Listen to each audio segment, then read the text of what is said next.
Enzo Recto, kalaban ang katiwalian at kasinungalingan, kakampi sa katotohanan at kabutihan. Ubod talaga ng kasinungalingan itong si Bongo, bakit mga kabunyog? Nito lamang kasing nakaraang araw, nagkaroon ito ng interview sa media, na kung saan tinanong itong si Bongo, hinggil dito sa mga aligasyon ni Garma laban sa kanya. At dito may sinabi siya sa media na talagang hindi mo mapapaniwalaan, kung ano iyon, panoorin po natin itong interview sa kanya. Hayaan na po natin ang taong bayan ang humusga. Kung mas nakakalakad ba ang mga anak natin na hindi nasasaktan, hindi nababastos ng mga drug addict nung panahon po ni dating Pangulong Duterte? Talaga ba, Bongo? Paano mo mapapaliwanag yung mga naging biktima ng war on drugs ni Digong na napagkamalan lang at yung mga nadamay lang na mga bata na natamaan ng ligaw na bala, safe ba iyon? Iyan ba ang sinasabi mong mas safe sa panahon ni Duterte? Oo, maraming mga adik ang takot, pero marami rin na mga inosenteng mga tao, lalo na mga bata ang nadadamay. Ngayon sabihin mo sa amin kung naging safe ba ang mga kabataan sa panahon ng drug war ni Digong. Ang taong bayan na po ang humusga kung nakinabang ba ang Pilipino sa ginawa niyang strong stance against illegal drugs nung panahon niya bilang Pangulo. Yan ang isa sa kanyang pinangako. 2016, yan ang kanyang pinangako sa Pilipino. Lalabanan niya ang illegal na droga, lalabanan niya po ang kriminalidad. Nakinabang tayo, yung mga OFWs, may peace of mind sila na nagtatrabaho sa abroad na hindi nasasaktan ang kanilang mga anak at hindi nababastos ang kanilang mga anak na naglalakad sa gabi. Nakakauwi ng safe, nakakauwi ng hindi nasasaktan. Pag bumalik ang illegal na droga, mas nakakatakot.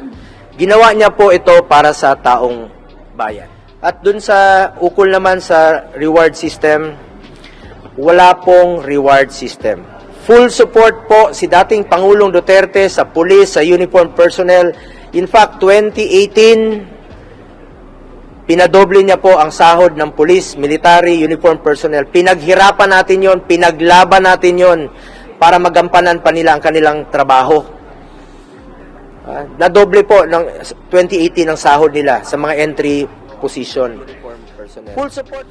Pero let me repeat, wala pong reward system na sinasabi nila ngayon. Masyado pong baseless accusation po ito.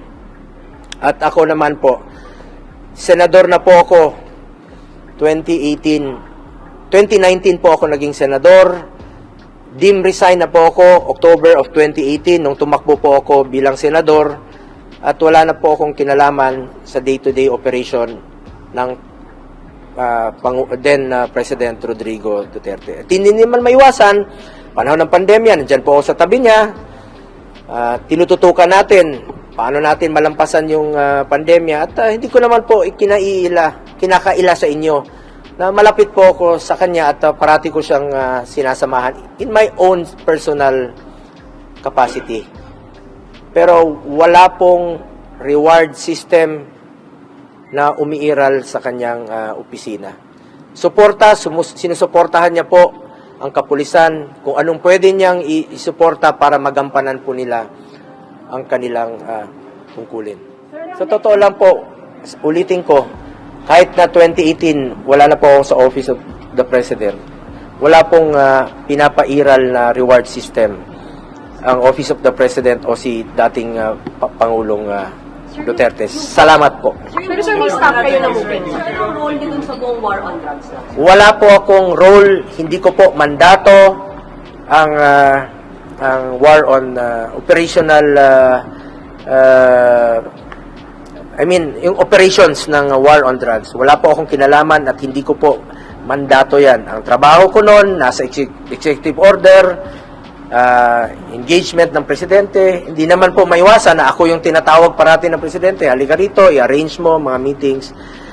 Pero hindi po sa operations ng war on drugs. Wala po akong kinalaman dyan at hindi po ako involved sa war on drugs. Sir, yung booking, papupuntahin niyo po ba sa hearing? Kasi hindi pa daw nila eh. At staff niyo nga po ba talaga yun? Noon po, staff po siya ng Office of the President. Kasi hindi na po ako staff ng Office of the President since 2018. So siya po yung nagtatrabaho po sa Office of the President. Pero ang importante rito, wala pong reward system. At kawawa naman yung tao na napagbibintangan na merong reward system na wala naman pong reward system na umiiral sa Office of the President o kay dating Pangulong Duterte. So, hindi niya in-authorize, sir, ang EJK? Lokohin mo Lilong Mubunggo, wala na sayong maniniwala. Una pa lang na sinabi mo na naging safe sa panahon ni Digong, isang kasinungalingan na at itong mga kabunyog. Ito talaga ang malaking kasinungalingan sinabi ni Bongo dito sa interview sa kanya. Pakinggan ninyo po ito, at kayo na po ang magsasabi na hindi talaga pagkakatiwalaan itong tao na ito. Hindi in-authorize ni dating Pangulo ang EJK. Wala po siya. Maalala niyo sinabi niya? Wala naman siyang sinabi na, may sinabi ba siya na, patayin mo ito? Wala pong ganong abogado po si dating Pangulong Duterte. Dati po siyang prosecutor. Hindi siya nagbibigay po ng instruction na illegal. So wala siyang inutusan na patayin mo ito. Wala po siyang inutusan ganon. Sa pagkarinig ko, wala po. Alam niya po anong legal. Sir, hindi ka... Oh, di nga. Hindi ba niya talaga sinabi? Talaga? Ito Bongo, pakinggan mo ito at sabihin mo sa amin kung hindi niya talaga sinabi iyong pagpapapatay. And this what is the human rights idiots are trying to complain. You know, when I say I shoot them dead, I'd prefer to shoot them in the heart or in the head. If you insist on a drug war, I will kill you all. Ang kasalanan ko lang, yung mga extrajudicial killing.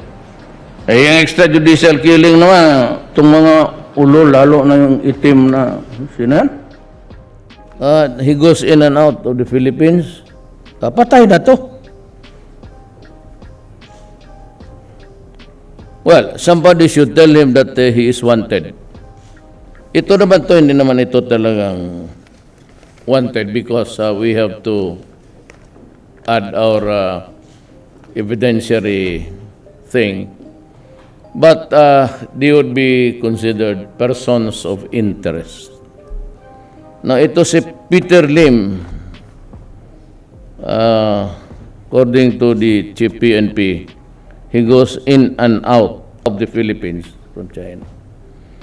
Now, if he has friends here, sabihin mo sa kanya, the moment he lands at Naya, he will die. He will die. Might as well because I'm sure the Chinese authorities are listening now. Better tell him, do not come back to the Philippines anymore. The moment he steps out of the plane, he will die. That is my assurance to the people of the Philippines. I'm just warning this Peter Lim and Peter Ko, do not escape from prison. You will die. Hinto na sa droga, the campaign against drug will continue. Maraming mamatay dyan. Plenty will be killed until the last pusher is out of the streets.